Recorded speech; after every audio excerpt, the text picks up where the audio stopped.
Nadagdagan pa ang mga sakong na-recover sa Taal Lake na posibleng naglalaman ng mga kalansay ng mga nawawalang sabongero. Para raw sa whistleblower na si alias Totoy, patuloy na raw itong nagsasabi siya ng totoo. At live mula sa Laurel, Batangas, nauna sa balita si Gary De Leon. Gary, nasaan ang mga na-recover na sako at kamusta naman ang mga pamilya ng mga nawawalang sabongero? Bok, nandito ako ngayon sa Laurel, Batangas at sa aking likuran naman ay makita niyo yung staging area na tinatawag din na command center ng NBI Forensic at SOCO para naman sa mga nakukuhang buto ng mga nawawalan sa bungero. 4 na sako nga ay nakuha nila kanina at dinala rito para naman sa forensic. At kanina rin dumating yung mga pamilya dito sa Fishport ng mga nawawalan sa bungero. Ang iba sa kanila ay gusto masaksihan yung ginagawang retrieval operation pero tumanggi naman sila magbigay muna ng pahayag. Habang naman ang kapatid ng master agent ng Laguna na si John Lasco ay dumating dito at sinabi niya na handa siya magpa-DNA at umaasa siya na isa nga sa mga nawawalang sa bungero ay ang kanyang kapatid. Narito naman ang kanyang pahayag. Sana yun na yung kapatid ko di ba? Sana siya na yun para at least we can finally put him to rest and then kumuha pa rin ng hustisya. Kasi hindi naman nagtatapos lang ito sa makuha yung katawan nila. Kailangan talaga may managot dito sa nangyari rito.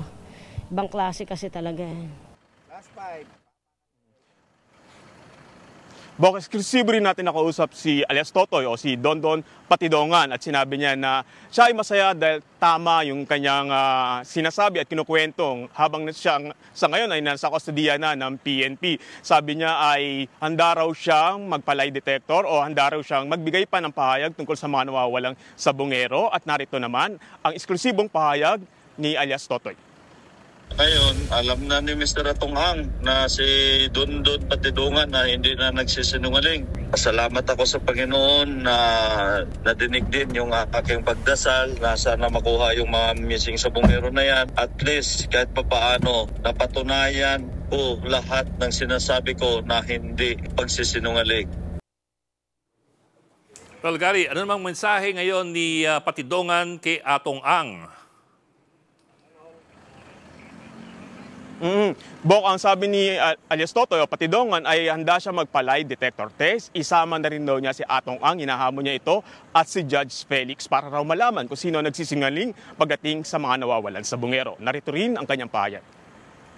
Kaya nanawagan ako kay Mr. Atonghang, paano mo ngayon ito sagutin? Kung totoong nagsisinungaling ako, Mr. Atonghang, yan ang tandaan mo. Willing ako magpa-lie detector. Yes, sinahamon ko yan. Pati yung isang ex-judge, si Judge Felix Reyes. Ahamonin ko silang dalawa, magpa-lie detector kami.